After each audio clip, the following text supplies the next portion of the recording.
What's up, ladies and gentlemen? Welcome to the Everyday Show with Jacob Ennis. It's a beautiful day here in Raleigh, North Carolina. The weather is nice. We feel alright. I don't know if that's a song. You know what I was thinking about today? I was thinking about what it was like when the first toilet was invented. I was thinking about, that they had, that the first toilet invented. There's no way that they would have thought through the fact that a guy couldn't just pee in a hole. They made the first toilet seat just big enough for your coccyx, for your buttock. And in testing, man, they were in R&D. They had the first guy just walk up to it and just piss all over the toilet seat. That's what I was thinking. Or better yet, they made it because man ruled the world at that point. Now women rule the world. And it's good.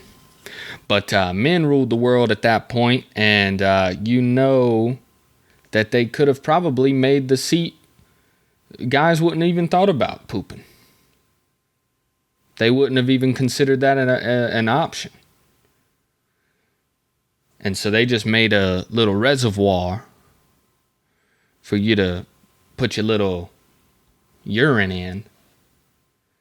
And then in R&D, they had just one little old lady walk up to it and kerplunk right into the water there. And they realized they had to fix something. So that's what I'm thinking about this fine day. What are you guys thinking about? I apologize. I want to start off by saying I apologize. To all my dedicated fans out there. I've had a couple of you reach out and say, "Hey, where's the pod? I know we're a couple of days late. I usually try and release on Monday." Look, man, I'm just going to be real with you. Life got rizzy real this last week and weekend, and I had to take care of some things here on the home front and wasn't able to record an episode that was, and if I'm lying, then I'm dying. But the actual truth is I recorded an episode and it was dog doo-doo. And I didn't want to give that to you guys because I rushed it and I wasn't in the right state of mind. So here we are. We're just a couple days late and we're recording an episode. And it's good, baby. We're in the right frame of mind to partay. And in the words of the late, great dogfighting DMX, Jake's gonna give it to you. Jake's gonna give it to you. Gonna give it to you. Gonna give it to you. Rip DMX, Rimp, Prince Philip. And I had to think about his name being Philip there because I've already called him Prince Charles twice. So, but that's his son and he's alive. But, Prince Philip's dead. Him and the Queen, Elizabeth, they were married for, 66 years or 68 years or something crazy like that, man. And absolutely insane. Almost their entire marriage also was while she's been queen, which is another thing to just kind of think about. And it wouldn't surprise me if this was the start of the downfall for the Queen. God rest her soul. But I hope you guys are doing great. I hope you guys are having a great time wherever you're at, whatever you're doing. Give yourself a high five real quick, one time. Ooh. Today we're gonna jump right into it. We're gonna talk about zoos today. I want to do something a little bit different. I just want to talk about zoos with you guys. I'm real jazzed up about zoos. I've been watching a lot of zoo shows recently. I got some fun factoids to throw at yous. So I thought it would be really cool. Let's talk about it. Let's talk about you and me. Let's talk about all the good things and the bad things that zoos be. Let's talk about zoos.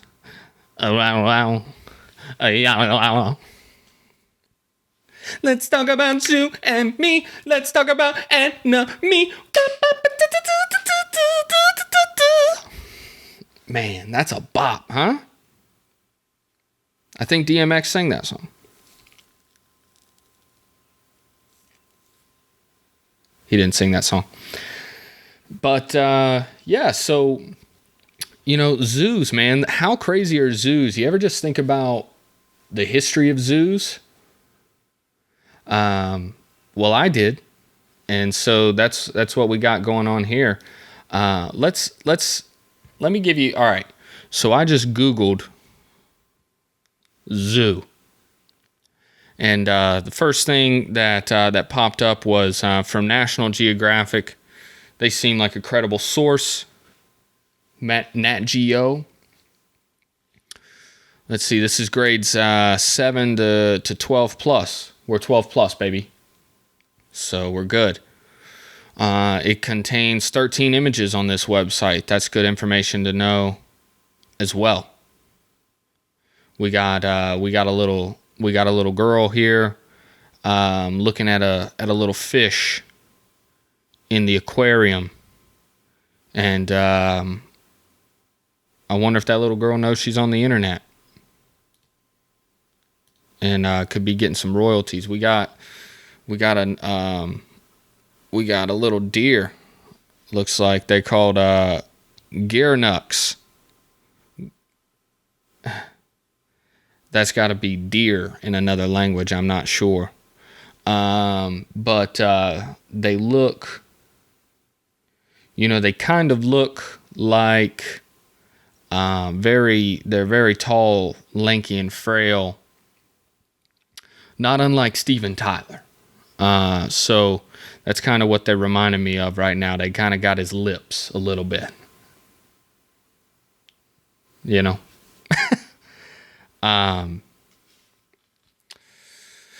But yeah, so a zoo, in case you guys didn't know, a zoo is a place where animals live in captivity. And I'm just regurgitating Nat Geo, baby. Don't shoot the messenger. A zoo is a place where animals live in captivity and put on display for people to view. Which, that sentence alone just goes to show you how high and mighty we as a people think we are. That we can just have the animals just put on display, performing for us in all sorts of ways. For those that don't know, the word zoo is short for zoological park. That's 2 words, but the word zoo is short for it. The word zoo is short for 2 words. So, I feel like Nat Geo got it wrong there. I feel like maybe it's just 1 word. But don't shoot the messenger, baby. Though people have kept wild animals for thousands of years, those collections have not always resembled modern zoos. The first zoos were created as private collections by the wealthy to show their power. Well, of course they were. Of course they were. It goes back to that first sentence, man. We just think that we're just big and badass. Biggie badass. And we want to show what we got, baby. I got some gearnucks in the cage, bruh. I got some platypi. You hear me? These private collections were called menageries. And I don't know if I'm saying that word right, but I think Translated literally, it means menageries.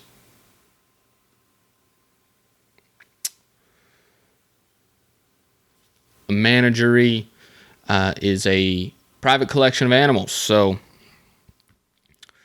pretty much in the sentence there, these private collections were called menageries. Menageries. Sounds like something funky's going on in the ancient of times. Wall carvings found in Egypt and Mesopotamia are evidence that rulers and aristocrats created menageries as early as 2500 BCE.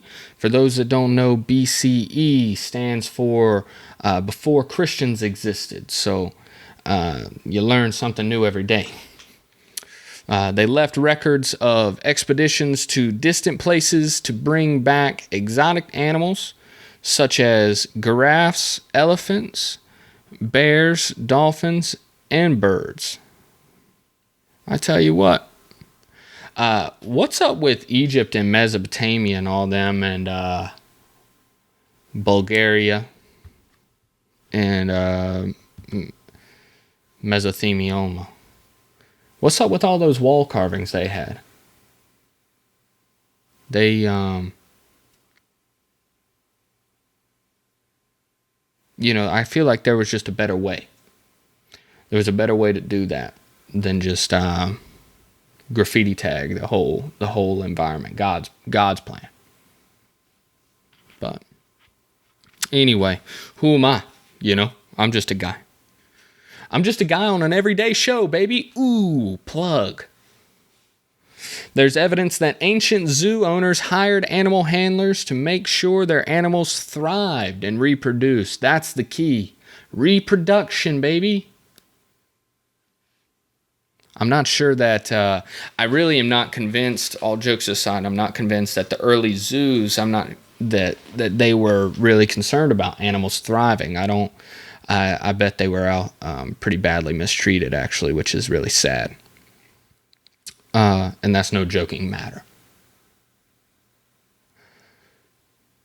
Zoos also existed in later civilizations, including China, Greece, and Rome. The Aztec emperor Montezuma II, in what is today Mexico, maintained one of the earliest animal collections in the Western Hemisphere. It was destroyed by Hernán Cortés during the Spanish conquest of 1520. So Hernán Cortés, he was a conquistador back in the 1500s, and he was having a little pissing match with old Montezuma. And he didn't like the giraffes that Montezuma had, and the Montezuma had his own little Madagascar over there, and Cortez says that movie sucks. We're coming out with the movie Sing, baby. We got better animals, and they're more talented. That's the thing. Madagascar, they weren't even singing their own films, man. They had singers for them, dude. And you know that because Ben Stiller doesn't sing. Wasn't he in Madagascar? I don't know. But you can take that one to the bank, boy. The model of modern public zoos became popular in the 18th century. That's the 1700s, ladies and gentlemen. Yes, sir. You always got to go dial it back a year. Okay? During the Age of Enlightenment. Ooh, man, we're getting all into the nitty-gritty. The Age of Enlightenment was a period in European history when science, reason, and logic were promoted as ideals of society and government. The scientific focus of the Age of Enlightenment extended to zoology.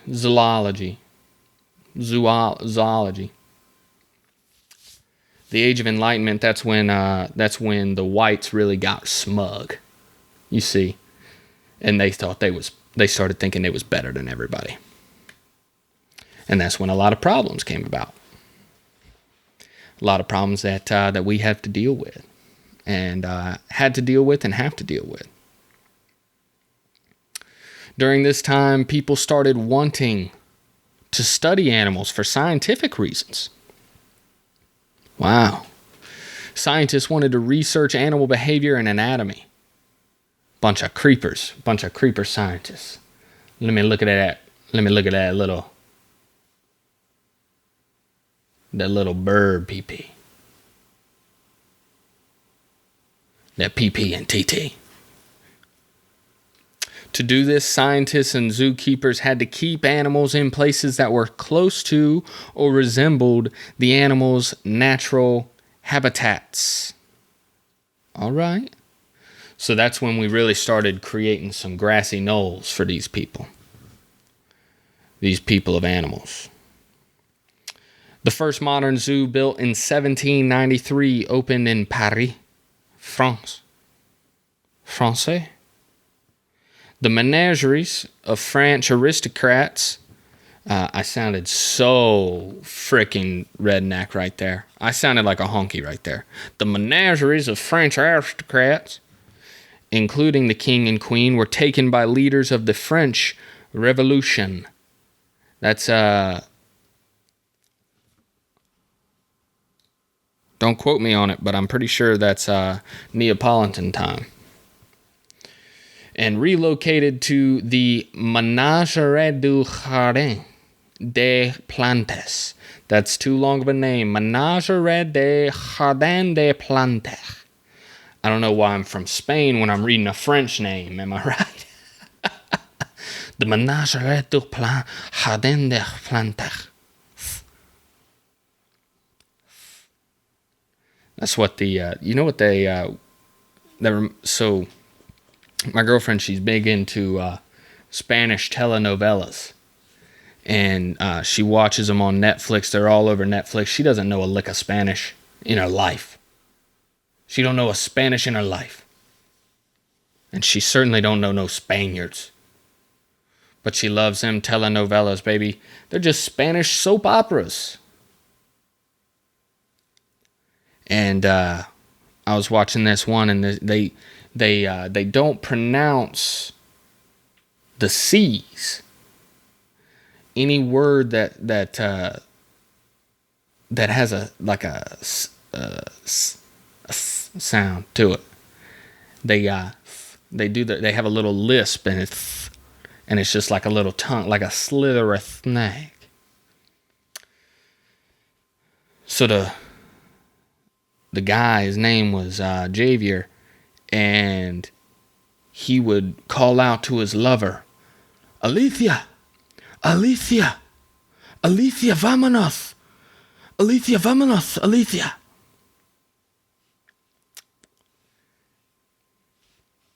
And she was running around on him because she couldn't take him seriously because he couldn't speak properly. Early zoos like the Ménagerie du Jardin des Plantes were more like museums of living animals than natural habitats. So, you know what I think about here? I think about the scene in Harry Potter and the Sorcerer's Stone when Harry walks up to the snake tank. And it's just a little viewing ground. You get me? You get what I'm saying to you? There's not really a whole lot of natural habitat in there. We're in a building, for Christ's sake. But that's what I'm thinking about here. Today's zoos are meant to entertain and educate the public, but have a strong emphasis on scientific research and species conservation.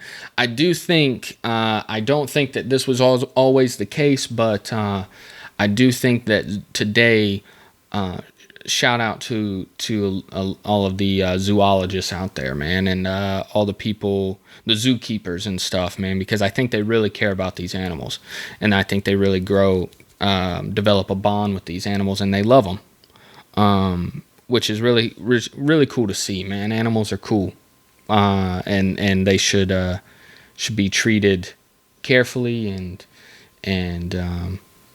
they should be able to thrive, And I think a lot of times now in zoos, if we got a little baby seal, there was a little baby seal on the television the other day, and it had a traumatic brain injury because it had gotten hit by a boat, and so it couldn't live out in the wild. But it was thriving in the zoo, which is really that's God's plan, baby.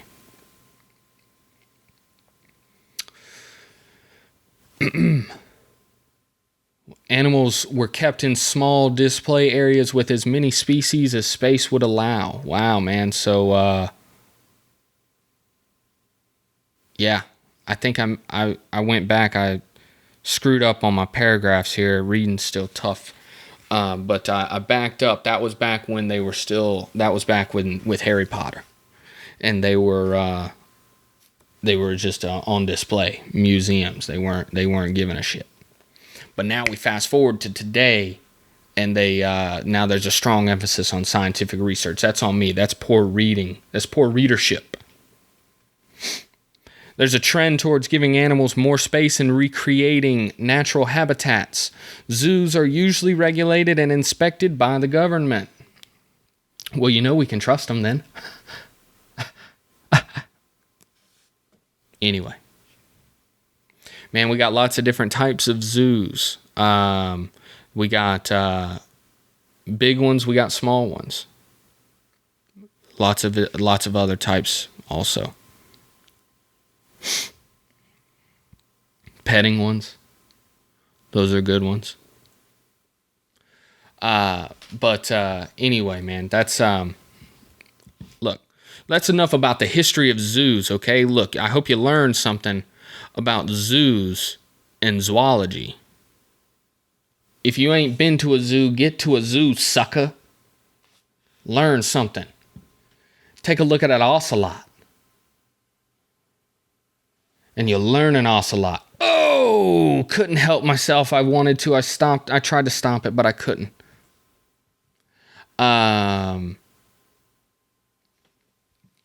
But yeah, we've been watching a lot of zoo shows on the telly. And Secrets of the Zoo, it's on Nat Geo Wild. If you haven't watched it, watch it. And it's really cool. We were watching one. It was Secrets of the Zoo Down Under, which obviously is Austria. And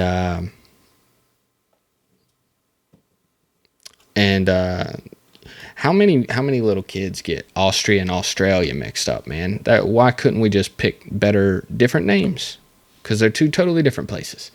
But anyway, of course, Down Under was Australia, and it's just fascinating because they all have the accents, and the Australian accent is just killer. It's just killer. I can't do it, but it's amazing. And they had this little creature on there called the what's it called? I can't think of what it's called right now, but let's see. Listen to this.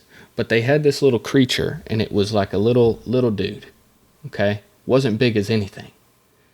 And I don't know why the guy at the zoo felt like he had to do this, but the creature was asleep, and he just did a little press on his little belly.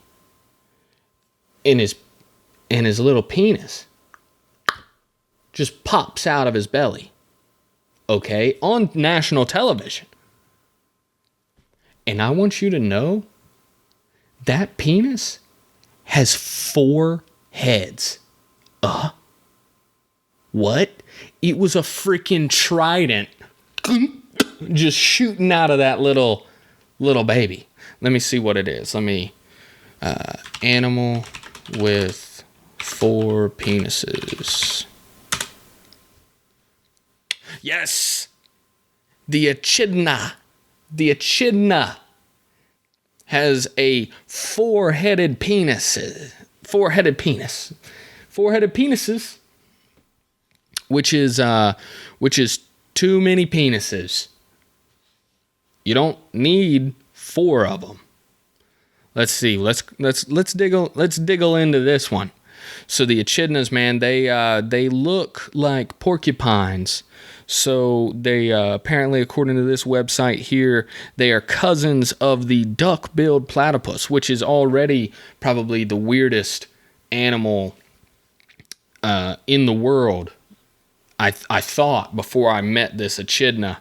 I did a report back in elementary school on platypus. And those things are cool, man. I'd actually have a pet platypus. I really would. And they're really cute as babies. And I might do that one day, and I'll bring them on the show. And I'll show my little pet platypus Benny. Echidnas, they have no nipples, no teeth, and a four-headed penis, man. Holy crap-oly. They have spines like porcupines, a beak like a birdie, a pouch like a kangaroo, and it lays eggs like a reptile. You pick one thing, dude. That looks like, that sounds like God got a little confused up there at the top. And he threw a couple genes in there that didn't need to be in there. A couple of them cells. And out pooped an echidna. They can be 12 to 17 inches long and weigh between 4 and 10 pounds. They're little dudes. They are native to that place, to Australia, Tasmania, and New Guinea. They have a four-headed penis. Wow. During sex, two of the heads shut down while the other two grow bigger to fit into the female's two-branched reproductive tract. Have less ovaries. Okay? Have less ovaries. Why do I need to put two penises in there? Males alternate the heads they use between the matings. They're just fighting. He just hits them with a 1-2. He just hits them with a this head, that head, left head, right head. He's like a real life bop it. He's like, twist it, ooh, spin it, bop it, shake it. But with his penis. This one-sided ejaculation may play a role in sperm competition. Little sperms just boxing each other all the way there, as many males attempt to fertilize the same female. Oh wow! So you get a little switch off the two heads thing to maybe if this ovary takes an egg, maybe this one's still open for business. Left one, right one still open. Wow, man. The sperm form bundles that swim faster than individual sperm cells. Man, this is just too crazy. I'd like to point out when that doctor popped out that little dude's penis. Now, mind you, I said that this dude was like 12 to 17 inches long. It was a human-sized penis. Okay? That sucker was like straight up 6 inches long. It was half of his body. Which has just got to be the biggest ego check for all of mankind. We got 6'4" dudes rocking the 5.5er, you know? And here comes little echidna, little Billy echidna, little Jimmy. And he's 13 inches long, and he pops out a 6-inch four-headed penis. All in. He's all in, sucker. Man, that's really gross. But so we've been watching that. We saw the little four-headed penis, and I've talked about his penis a lot. I'm gonna get off of it, but it was really just that fascinating, honestly. And I don't even mean anything weird about it. It was just incredibly fascinating to look at. We saw a chimp just have a baby right there out in the open while people gazed. And that one was a really sad story. That chimp had 3 stillborn babies in her life previously, and then finally gave birth to one that lived. And that's just good to see, man. That's just really nice to see. Cassowary birds, which are the scariest SOBs in the planet. Cassowary birds. If you don't know what a cassowary bird is, you need to, because cassowary birds are probably the deadliest animal on Earth. They have to be. They are dinosaurs, modern dinosaurs, and they're modern velociraptors, and they will absolutely destroy you. Okay? And they're over in Australia, New Zealand, all them places too, man. And they're just mean. And there was a guy in North Carolina, I heard, he was on the news he died. He had a cassowary bird. And, I think he had him as a pet for a couple of years. And he was out there just, having dinner with it one day, and cassowary bird got pissed at him and kicked him, killed him, slashed his chest open. And he died. His last meal was with old cassowary. Cassowary birds are the bird that's in the movie Up. For those who don't know what a cassowary bird is, but you've probably seen the movie Up, because I feel like if you don't know what a cassowary bird is, then you're definitely the type of person to watch the movie Up. So it checks out. But that's it. That's it for the zoos. Man, how crazy! If you just spend some time watching Secrets of the Zoo, because it's absolutely worth watching.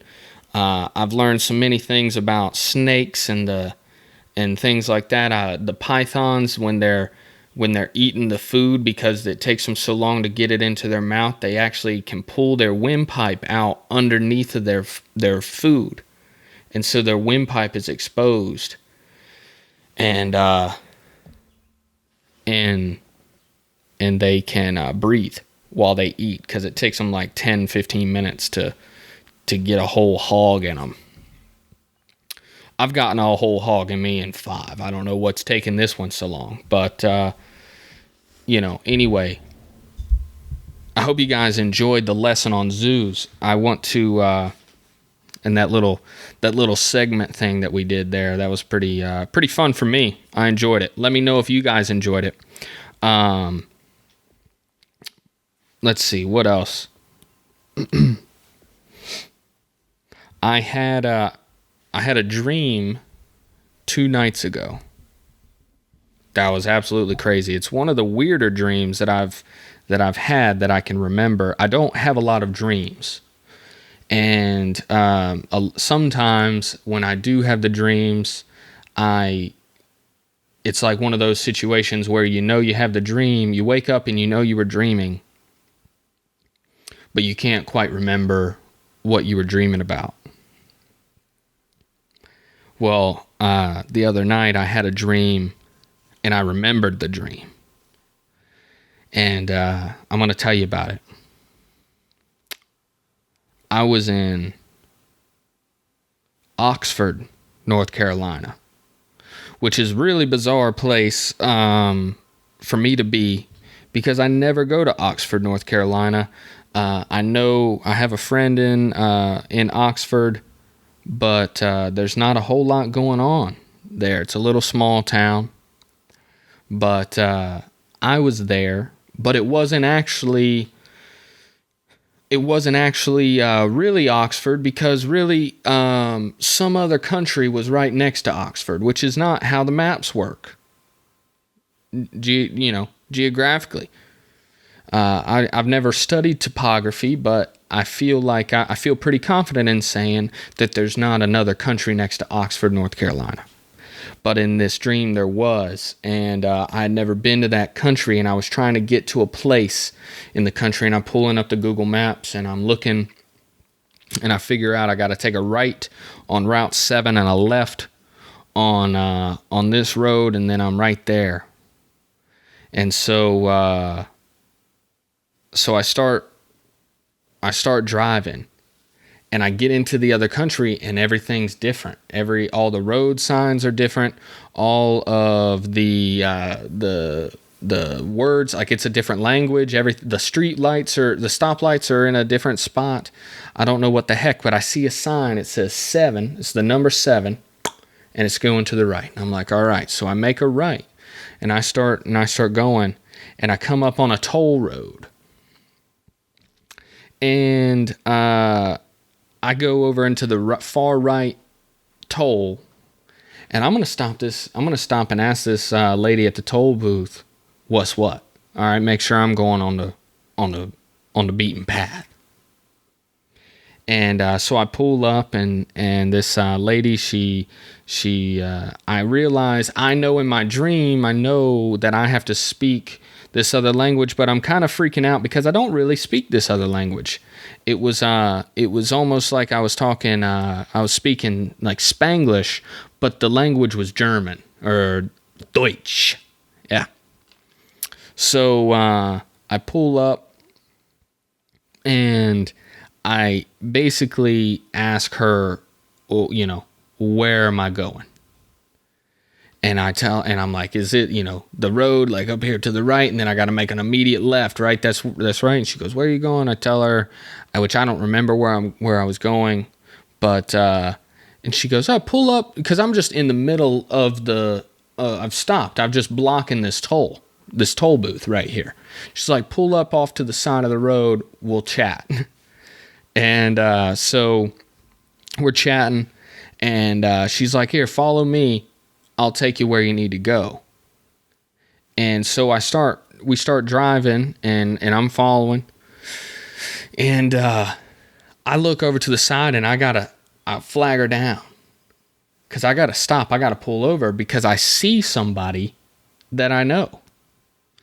And I pull over, and the lady pulls over, and I get out, and there's 3 gentlemen sitting there talking.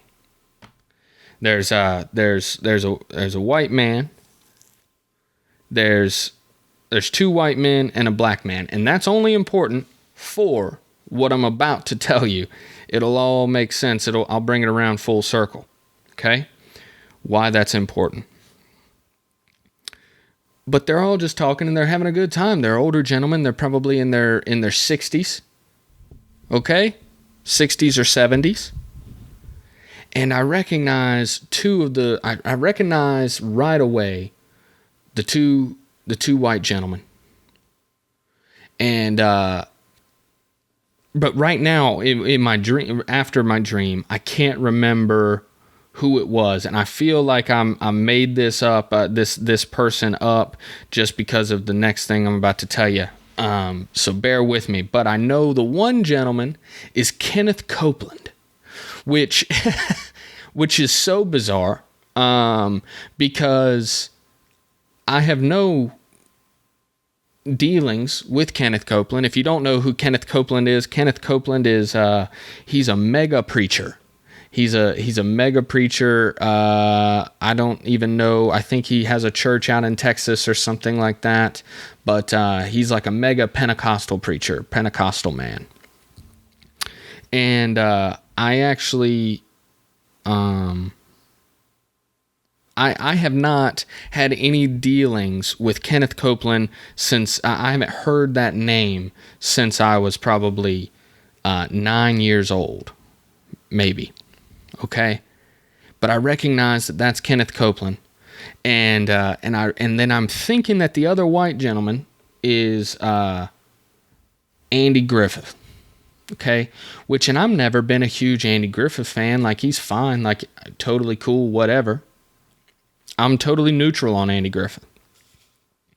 And they're all talking, and I'm talking, and I go up to them and I'm talking, and I said, "Hey guys," and they said, "Hey," and they say, "Do you know who this is?" And they point to the black gentleman, and I'm getting now to the point why that matters. And I said, "No." I looked at him, and I said, "No, I don't." And then I looked at him, and I realized that I did know who it was, and that I had met him before.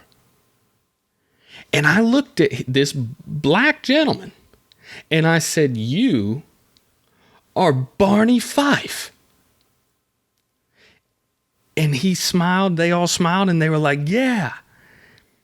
Which, just for a little history lesson, for you people who don't know, now you know, Barney Fife was in the Andy Griffith show. That's why I don't think that the third guy was actually Andy Griffith. I think I've just made that up now because of Barney Fife being there.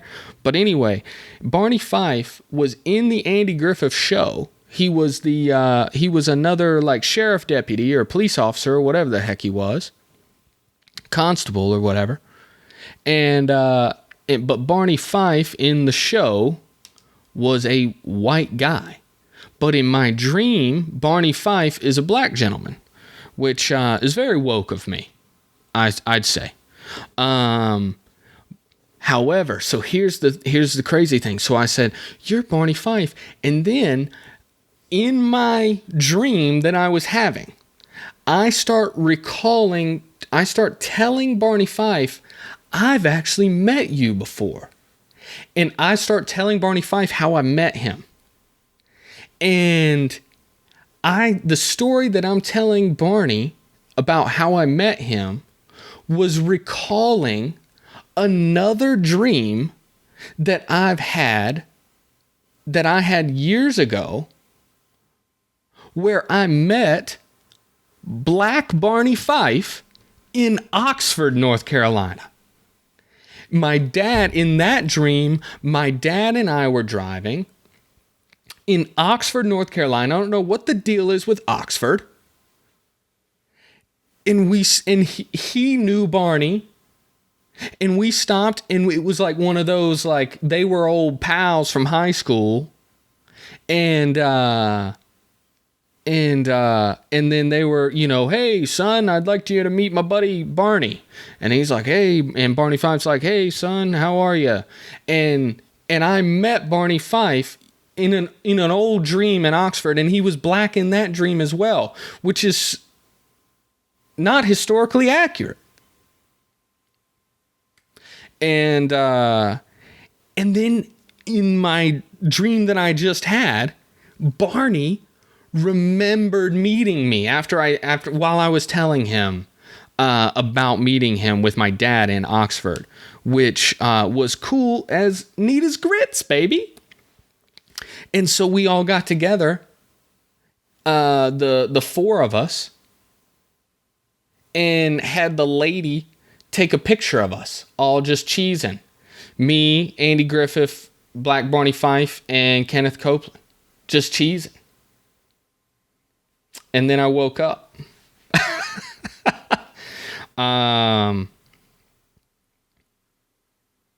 So I think that's probably one of the weirdest dreams that I've ever had, for a lot of different reasons. And it doesn't even make sense because I'm pretty sure, Andy Griffith, he's dead, and I think he was like 90 when he died. So and they were all like in their 60s or 70s. And Andy Griffith and Barney Fife were, I guess about the same age. Maybe Barney was a little bit younger, but Barney in the show was white. And that was really, really a cool dream for me. And so, yeah, I don't really know what to think about that dream, but that it happened. And So what I want you guys to do, I'm going to wrap it up here. I think this has been a good episode. Tell me what you think. Shoot me. You guys have been texting me, some of my friends that have been listening and watching. Keep texting me. That encourages me a lot. Rate and review on Apple.